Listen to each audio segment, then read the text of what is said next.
I always want to do stuff that when we're doing stuff for music that fits it reminds you of who's this guy?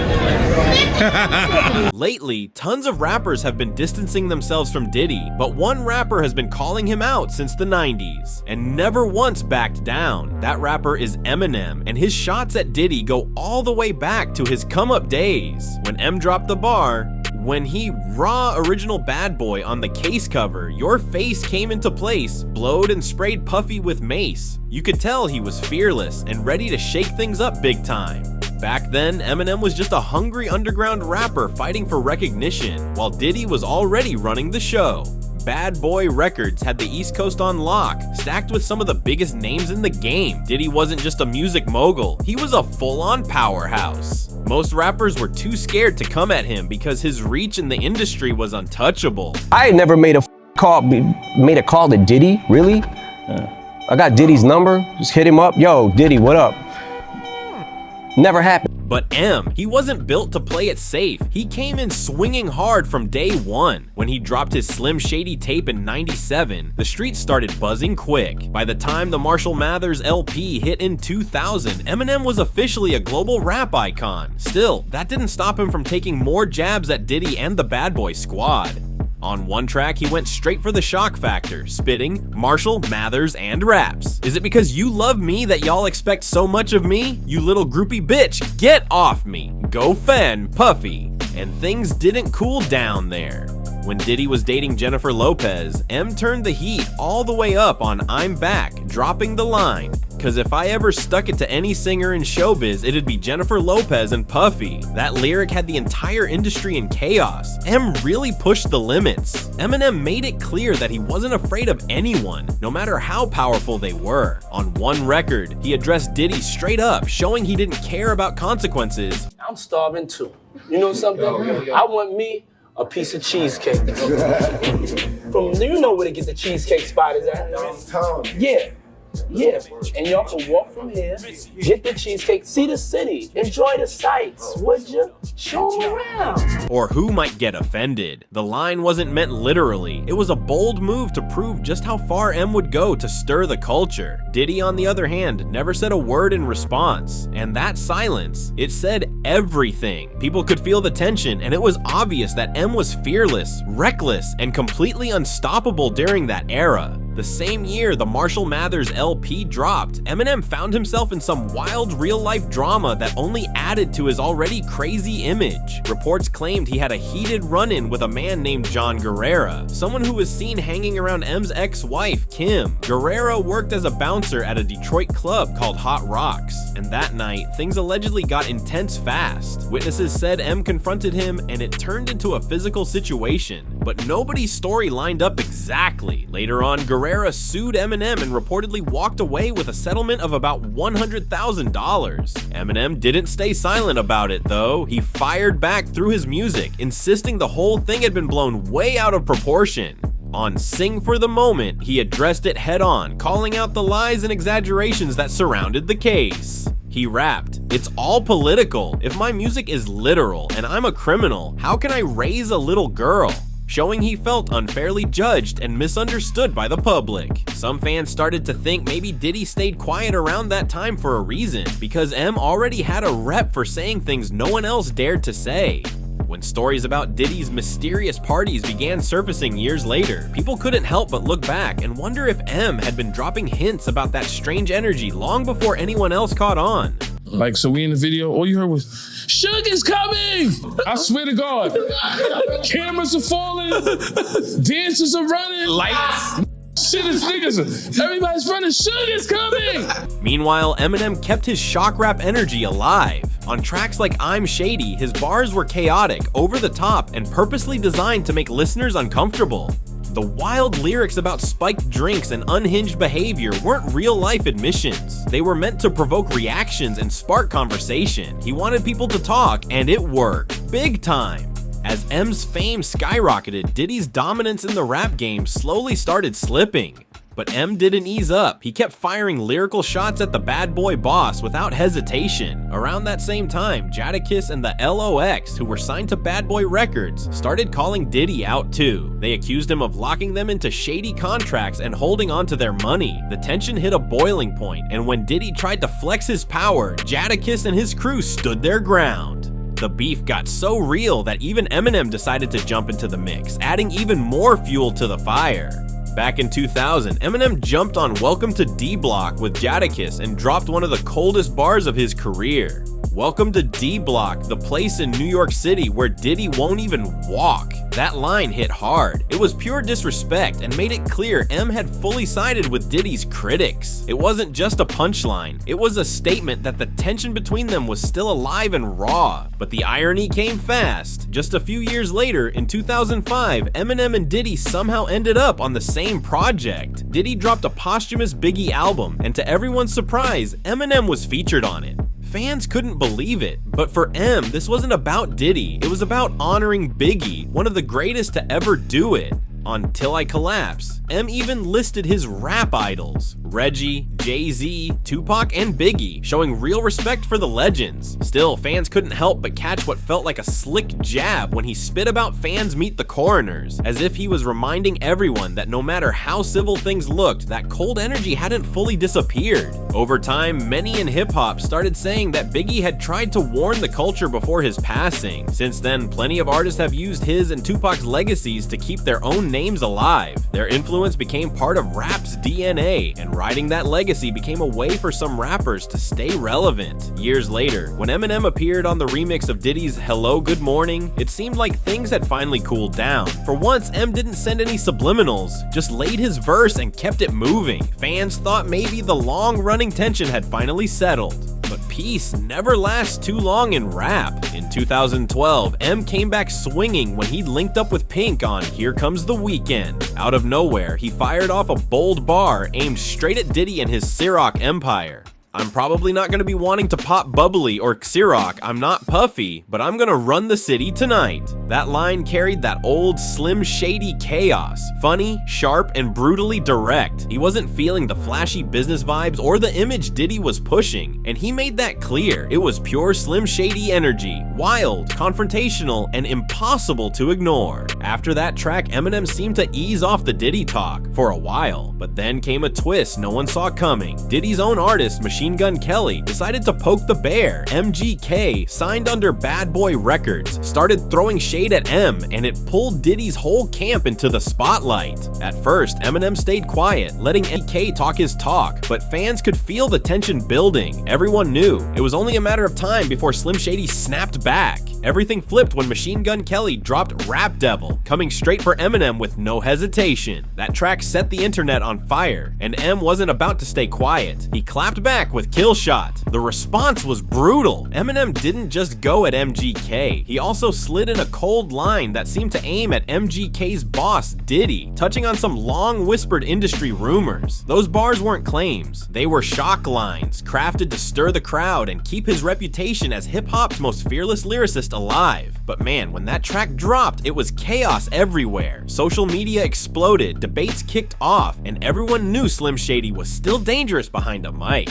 Not long after, Eminem tried to cool things off publicly by saying, "I'm just playing, Diddy, you know I love you." But behind closed doors, the situation wasn't as lighthearted as it sounded. Joe Budden later claimed that Diddy was furious about being mentioned and even said he was going to handle the situation. Whatever that meant, nothing ever came from it. But M, he kept doing what he does best, throwing slick coded jabs and staying one move ahead of the drama. Then came Godzilla, where M dropped another line that slid right past most listeners. He rapped, "Like Kid Ink, bitch, I got them racks with so much ease that they call me Diddy, cause I make bands." On the surface, it sounded like a simple money flex, but hip-hop fans caught the layers beneath it. Around that time, old stories started resurfacing about Diddy's Making the Band reality show, where former contestants claimed rough treatment behind the scenes. One viral moment still being talked about involved Diddy sending artists to walk miles across New York City just to get him a slice of cheesecake.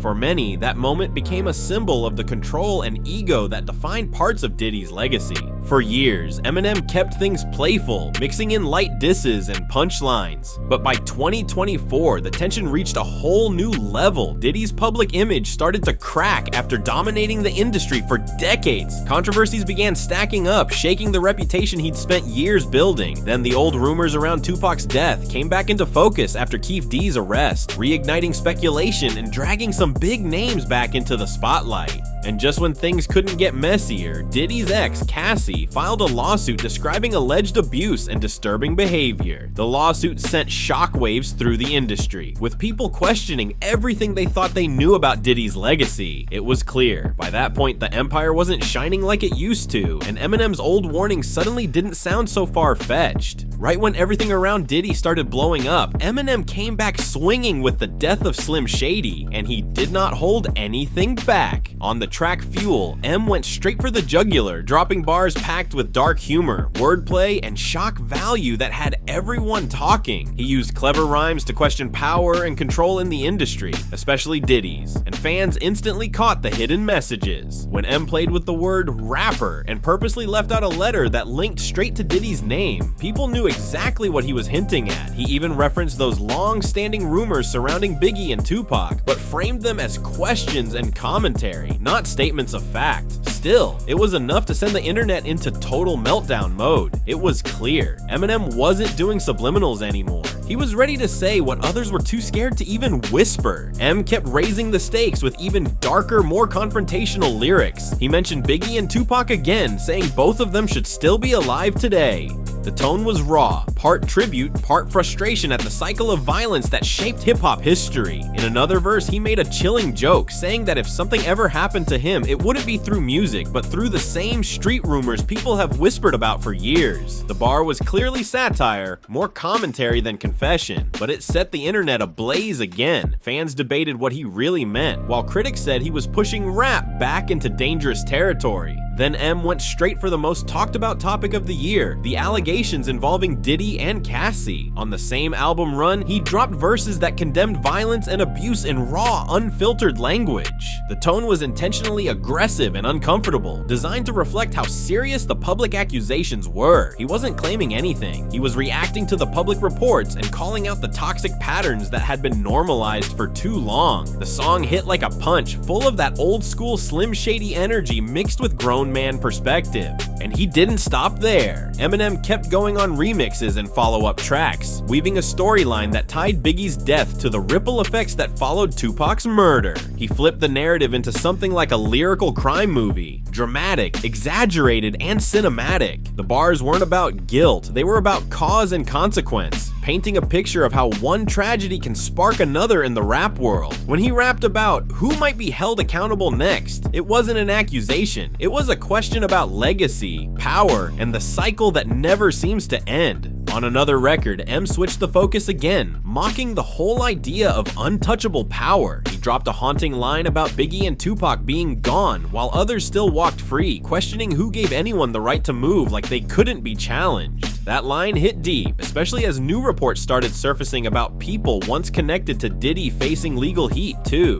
One of those reports mentioned R&B singer Aaron Hall, whose name came up after a woman named Lisa Gardner filed a lawsuit with serious allegations tied to an old party scene. The claims were part of public court filings, not proven facts, but the headlines added even more weight to Diddy's growing list of problems. It felt like everything was closing in at once, and M's timing couldn't have been more explosive. The way he used shock rap to mirror real-world chaos made the death of Slim Shady one of his most talked about projects in years. Loud, fearless, and impossible to ignore. Eminem didn't miss a beat when new headlines started flooding in. He flipped them into his lyrics like chess moves in a psychological game. He rapped about the chaos of fame, turning real-world drama into metaphors about power, ego, and how people lose themselves chasing control. Around that same time, while Diddy was under investigation, another shocking story dropped. A report about Kid Cudi's car allegedly being damaged under suspicious circumstances.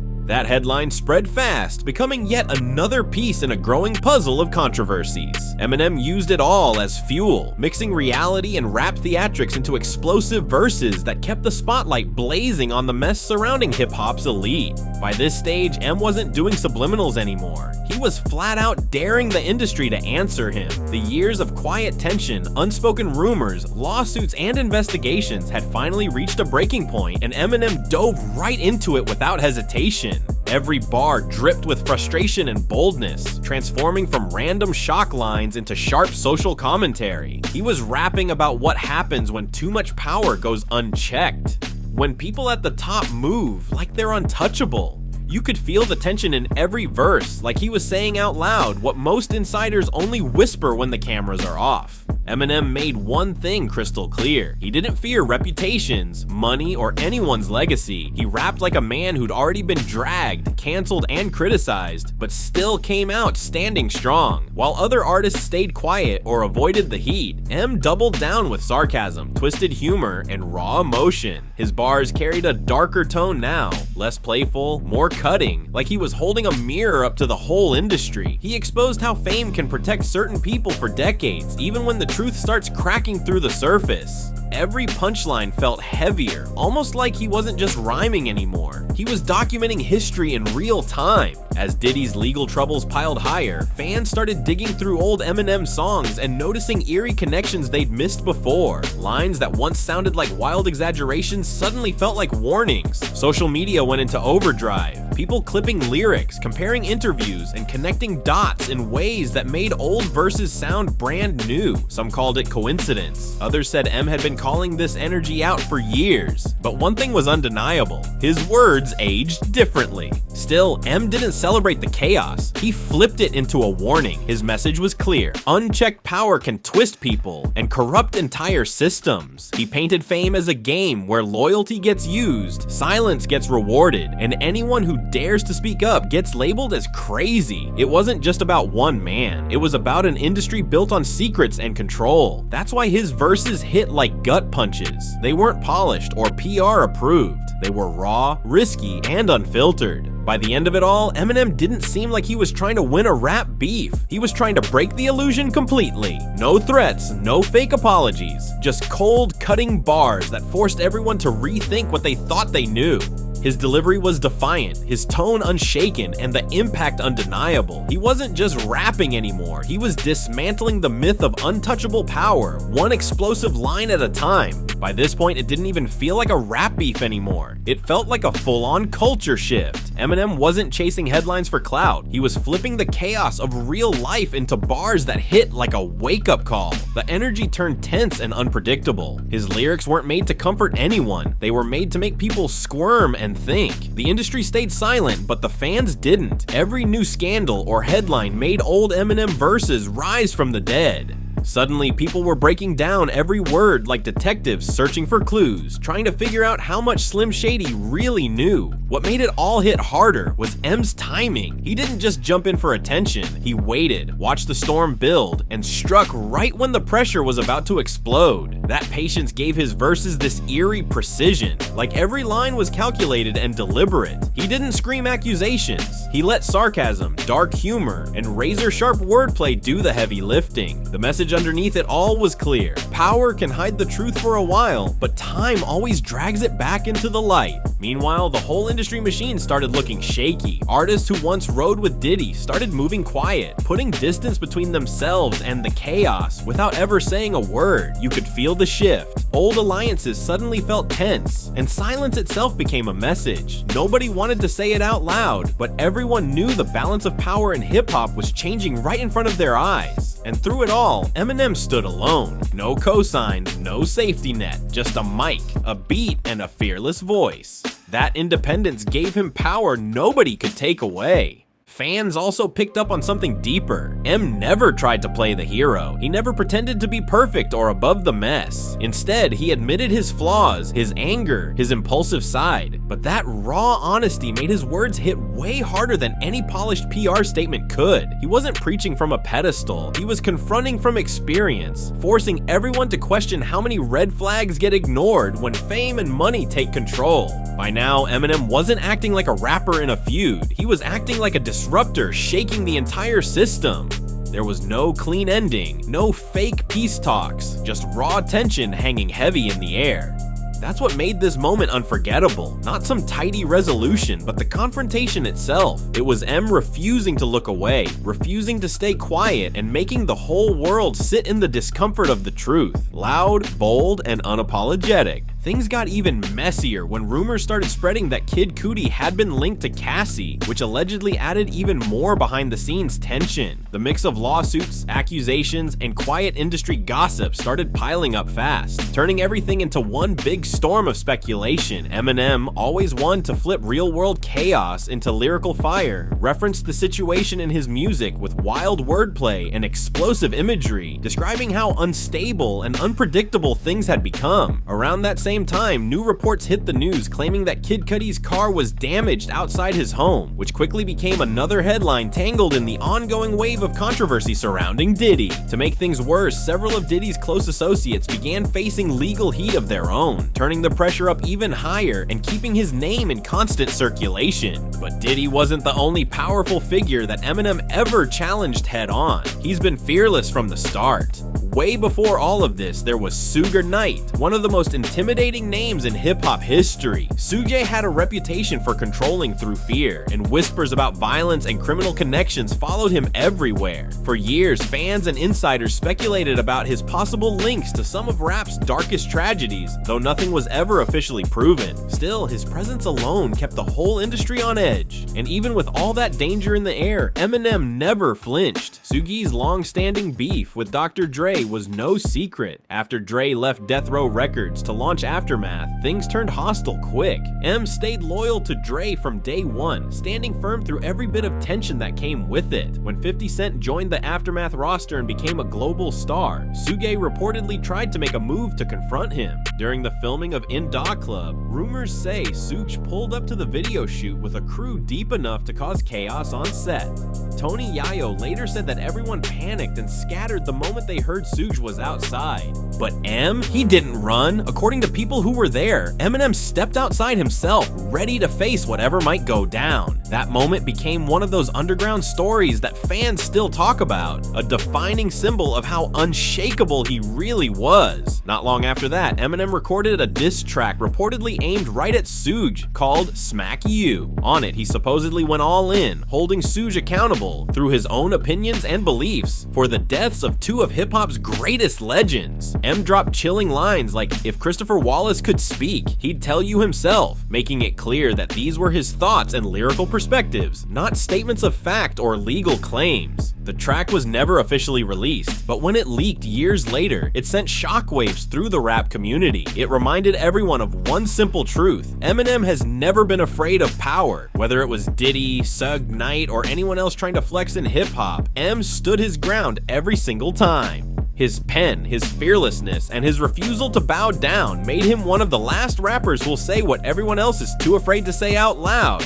If you made it this far, make sure to subscribe, drop a like, and turn on those notifications, because this story, oh, it's far from over.